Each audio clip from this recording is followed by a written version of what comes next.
on a attendu la fin de journée pour être sûr d'avoir du monde sur le stand. Mais bonsoir, comment allez-vous? Ben voilà, vous l'avez reconnu. Ouais, C'est Stéphane. Ben oui, ben bonsoir, je suis... Les gentils caribous. Tout à fait, les gentils caribous. Est-ce que vous savez d'où ça vient, pourquoi que les gens nous appellent des caribous? Ben, à cause des animaux. Oui, c'est vrai, c'est pour le Québec, mais c'est vrai que quand on fait des marchés de Noël, on porte un bonnet avec des petites cornes. Et tout le monde nous appelait les caribous, les caribous. J'ai dit à Magali, on va s'appeler les gentils caribous, puis c'est facile à retenir, justement. Ah, je comprends l'histoire. Donc vous avez tout compris, on est sur le stand en quelque sorte du Québec, entre autres, enfin du Canada d'une manière plus générale. C'est la première fois que vous venez au Mans? C'est la première fois que je viens au Mans en tant qu'exposant, mais je suis déjà venu au Mans. Même j'ai des amis qui habitent la Ferté-Bernard. Je suis très content d'être de retour ici. Jusqu'à maintenant, ça se passe super bien. On fait des belles rencontres. Les gens sont très gentils, très chaleureux. J'ai même hâte de revenir l'année prochaine, puis je suis même pas encore parti. Donc, vous imaginez un peu. Au bout du premier jour, c'est fort. En tout cas, on a vu qu'il y avait beaucoup de monde qui passait sur le stand.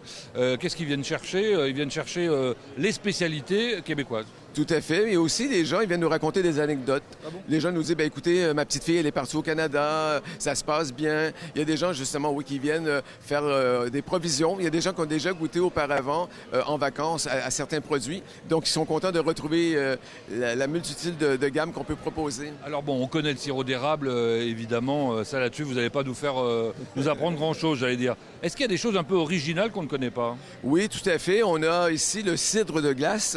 Donc, le cidre de glace, c'est des pommes qu'on récolte gelées. C'est assez particulier. Et ça, les gens, ils adorent ça ici. Gelé sur les arbres? Oui, tout à fait. Donc, les pommes sont gelées. Bon, il y en a quelques-unes qui peuvent tomber par terre. On les récupère et on fait un cidre de glace avec ça. Si jamais les gens ont des questions, venez nous rencontrer. Ça va nous faire plaisir de répondre à toutes vos questions. Et autre chose aussi, les gens, qu'est-ce qu'ils aiment vraiment beaucoup, beaucoup ici? C'est notre fameuse crème à l'érable. C'est un produit qui est super, super bon. On va le montrer, mais très rapidement. Je sais qu'à l'écran, on ne montre pas trop les bouteilles habituellement, mais bon, ça donne quand même un aperçu. Ça ressemble à du Baileys, mais c'est pas du Baileys, c'est moins fort. Et même ceux qui détestent l'alcool, ben, ils aiment bien. Bon, alors on est d'accord que c'est à consommer avec modération. Comme on dit au Canada, la modération a bien meilleur goût. Et il y a aussi des bières, visiblement. Tout à fait. On a les bières à l'érable. C'est une bière qui est particulière, qui n'est pas trop sucrée. Quand on entend le mot érable, on se dit ça doit être quand même assez sucré. Bah oui. Et non, c'est pas très sucré. Les gens, ils aiment bien. Ouais. Et le reste, c'est quoi, là? Le reste, on a du caramel à l'érable. On a aussi des mix pour faire des pancakes québécoises. On a la fameuse sauce poutine qui n'a rien à voir avec un certain président qu'on connaît tous. Alors ça, du coup... c'est consommé par tous les Canadiens, ça, la poutine. Oui, mais ça aussi, oui, c'est quand même très apprécié, mais il ne faut pas trop en manger. C'est une sauce qu'on rajoute sur des frites avec un fromage en grains qui est jeune, un cheddar jeune. Et quand on le mange, la particularité, ça fait couitch. On a l'impression que le fromage, il souffre. Mais c'est vraiment très bon. Bon, c'est plus drôle que celui qui porte le même nom, effectivement. Et c'est quoi, ça, la pure Oui, bien ça, c'est une canne, comme on dit au Québec. C'est une canne de sirop d'érable pur. La particularité, c'est que le sirop d'érable, on a soit le doré et soit le ambré. Je vais essayer d'être bref dans mon histoire. Ça prend des nuits de gel et de dégel à répétition pour qu'on récupère la sève. Et c'est quand on porte à ébullition, qu'on fait chauffer la sève, que ça devient du sirop d'érable. Et on le vend en petite conserve. Moi, je trouve que au niveau de la préservation, c'est optimal. Et la particularité, si vous l'ouvrez comme ça, vous la transvidez dans une bouteille en verre dans le frigo, vous mettez une petite bougie, ça va se mettre à sentir l'érable dans la maison, c'est super bien. Bon, on l'écouterait pendant des heures, hein, on est bien d'accord. C'est sympathique et ça se passe dans le hall B, c'est ça? Tout à fait. On vous attend, on est dans le hall B. On est vraiment bien placé, on est près de la porte d'entrée. On est le stand 86. On vous dit à très bientôt, on vous aime.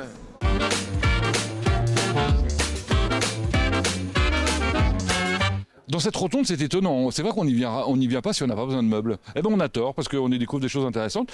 Et pas seulement des meubles neufs, la preuve, ceux qui sont autour de nous et qui sont présentés par Véronique. Bonjour. Bonjour. Et Laurent. Bonjour. Et Véronique et Laurent, c'est une société qui s'appelle...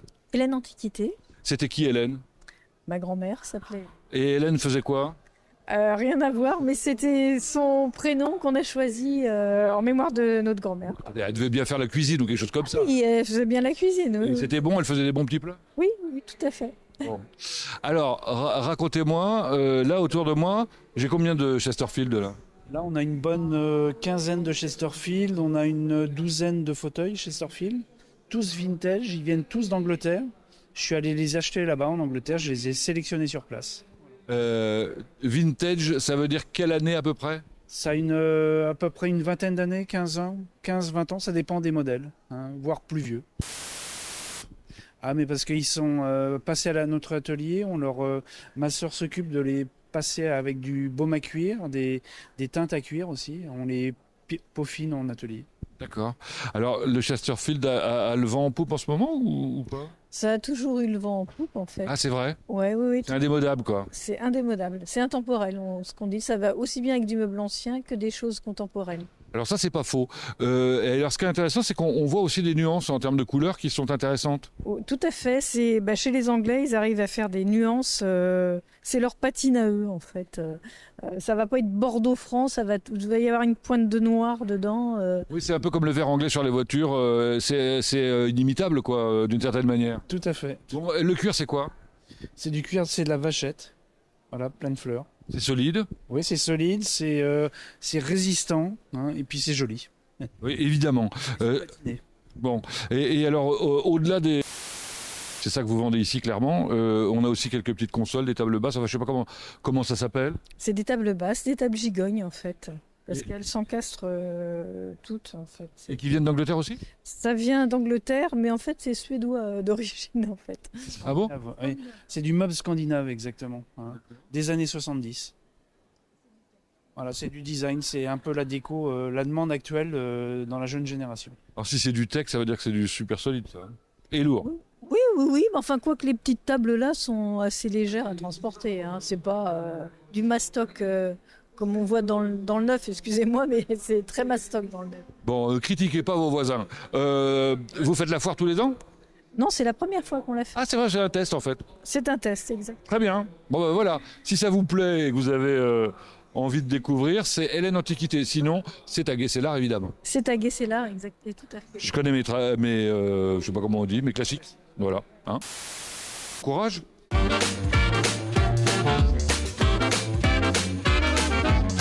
Voilà, on arrive sur le stand de LM Rétro, Limésange ou Le Mans Rétro, c'est comme on veut, à la rencontre d'un personnage qui est dans l'innovation.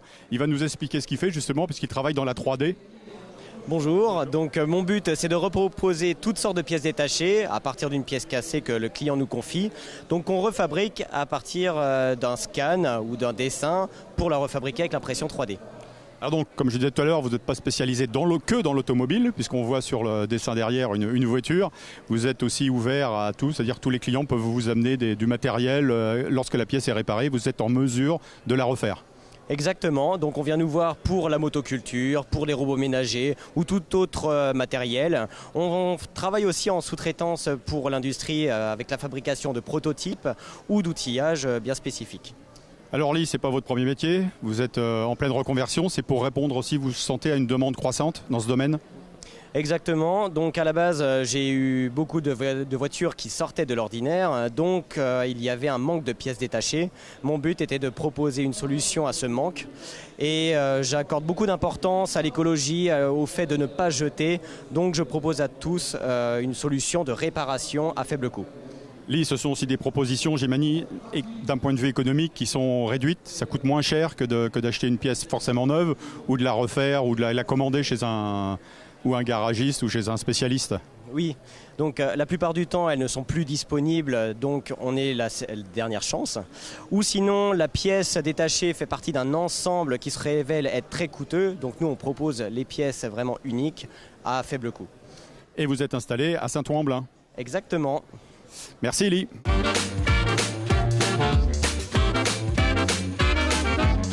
On finit la visite de la Rotonde avec un reportage particulièrement intéressant chez Frédéric Plein. Bonjour. Bonjour. Alors on vous connaît bien depuis 25 ans, c'est ça? Oui, je suis installé à Château-du-Loir depuis 1998. Ça s'appelle Admo. Oui, ADMO. Bon, j'ai pris un nom. À l'époque, j'avais acheté un petit fascicule et la première page, j'avais marqué « Quand vous créez votre société, commencez par A ». Pour être le premier. Alors, ça veut dire quoi, ADMO? Bon, ça veut dire acquisition, distribution de matériel d'occasion.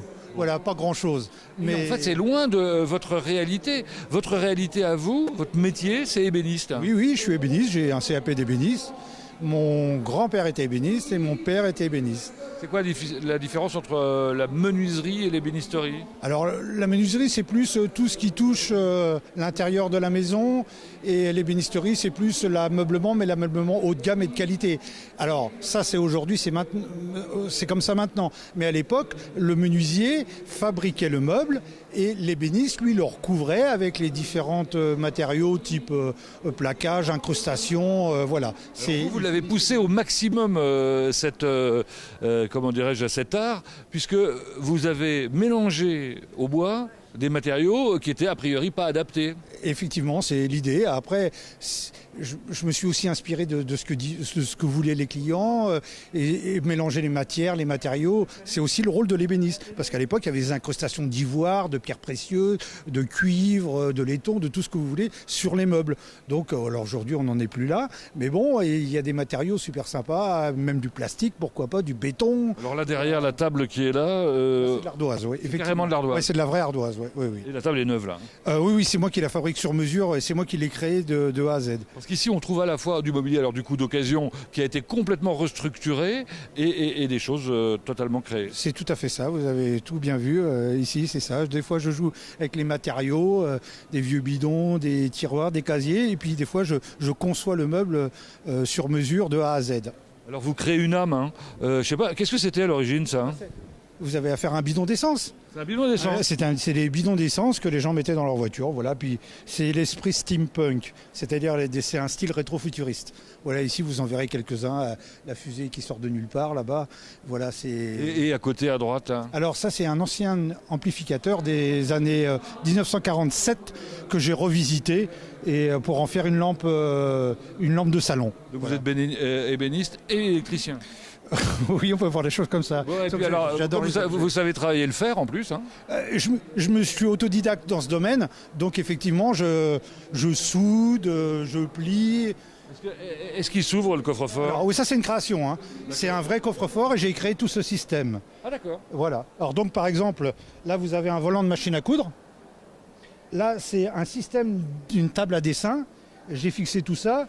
Là vous avez c'est des espèces de comment c'est un nom.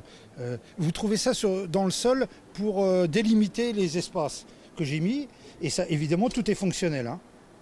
Et voilà. Et ça marche. Et ça protège. Et là, si vous regardez bien, ce sont des systèmes de fermeture de fenêtres. Oui, bien sûr, on les reconnaît. Oui. C'est très joli, hein. Voilà. C'est très esthétique. Bon, et alors, vous avez envie de partager votre connaissance avec le plus grand nombre. Et j'ai vu que sur ce bureau, que vous venez de fabriquer d'ailleurs pour un client, Oui, c'est ça, hein? ça, il est entièrement, elle va être contente de le voir. Et oui, vous avez des bouquins. Oui, j'ai écrit des livres aux éditions Erol où j'explique un petit peu les techniques, ma façon d'être. Et voilà, chacun y trouve son compte. Donc les premiers livres, je les ai écrits. Le premier, c'était celui-là. Le rénover. Voilà, puisque j'étais le premier à déposer le nom mobilier industriel à l'époque, je m'y suis intéressé. Et les éditions Erol m'avaient contacté si je voulais faire un livre. Et ce livre a dépassé les 6000 exemplaires. Donc, bon, ça veut dire qu'il y a au moins 6000 fous qui ont essayé de faire comme vous, quoi. Et il a été traduit étonnamment en polonais. Me demandez pas pourquoi, mais il était traduit en polonais. Ils m'ont expliqué que c'était des échanges qu'ils faisaient. J'aurais préféré en anglais. Mais bon. Vous faites la foire tous les ans? Tous les ans, oui. Ici, c'est un bel endroit. Les gens sont sympas. Enfin, tout va bien. Ici, c'est vraiment le bonheur. C'est incroyable. Moi, ça me va, hein. Et vous?